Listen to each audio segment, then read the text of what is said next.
green juice that I have in empty stomach. Palak, blanch pani edutittu. Celery, a little bit of lime, and cucumber, mint, a little bit of garlic, ginger. So இந்த வீடியோவில் பார்த்தீங்கன்னா கீர்த்தி சுரேஷ் எடுக்கிற green ஜூஸில் ஒரு இம்பார்ட்டண்ட்டான scientific trick ஒன்று இருக்குது. அது பண்ணுறனால இந்த ஜூஸோட குட்னஸ் ஆர் ஹெல்த் பெனிஃபிட்ஸ் இன்னுமே நல்லா இன்க்ரீஸ் ஆகுது.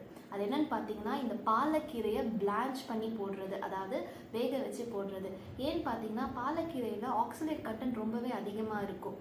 அது நீங்கள் ரெகுலராக எம்டி ஸ்டமக்கில் ஜூஸ் மாதிரி குடிக்கும் போது என்ன ஆகும்னா நம்மளோட பாடியில் இருக்கிற கால்சியமோட பைண்ட் ஆகி கால்சியம் ஆக்சிடேட் கல்கள் ஒரு கிறிஸ்டலாக மாற வாய்ப்பு அதிகமாக இருக்குது. பாயில் பண்ணி ஒரு பிளான்ச் பண்ணி எடுக்கும்போது அதில் இருக்கிற ஆக்சிலேட் வந்து அந்த தண்ணியில் ரிமூவ் ஆகிடும். ஸ்பினச்சில் இருக்கிற ஆக்சிலேட் கண்டென்ட் நல்லாவே கம்மியாகும். நிறைய பேர் இப்போ ஹெல்த்தியாக ஜூஸ் குடிக்கிறோன்னு சொல்லிட்டு இந்த பாலக்கீரையை அப்படியே ராவாக ஜூஸ் பண்ணி குடிக்கிறோம். பட் அதை விட இந்த மாதிரி பிளான்ச் பண்ணி எடுக்கிறது பெஸ்ட்டு. ரொம்ப நாள் ரா ஜூஸாகவே குடிச்சிட்டு வந்தீங்கன்னா கிட்னி ஸ்டோன் வர்றதுக்கும் வாய்ப்பு அதிகம். மற்றபடி அந்த ஜூஸில் போடுற cucumber, mint leaf, coriander leaf, ginger, garlic எல்லாமே ரொம்ப நல்லது. நல்லா ஹைட்ரேட்டிங்காகவும் வச்சுக்கும். அதில் போடுற ஜிஞ்சர் அண்ட் கார்லிக் வந்து நம்மளோட டைஜஷனையும் இம்ப்ரூவ் பண்ணும். ஸோ இது குட். நிறைய கீரையில் வந்து ஆக்சிலேட் கண்டென்ட் கம்மியாகவே இருக்குது. அதை பற்றி தெரிஞ்சுக்க நீங்கள் க்ரீனுன்னு கமெண்ட் பண்ணுங்கள். நான் நம்ம கமெண்ட் செக்ஷனில் சொல்கிறேன். ஓகே, இது மாதிரி ஹெல்த்தி டிப்ஸ் என்ன ஃபாலோ பண்ணுங்கள். தேங்க்ஸ்.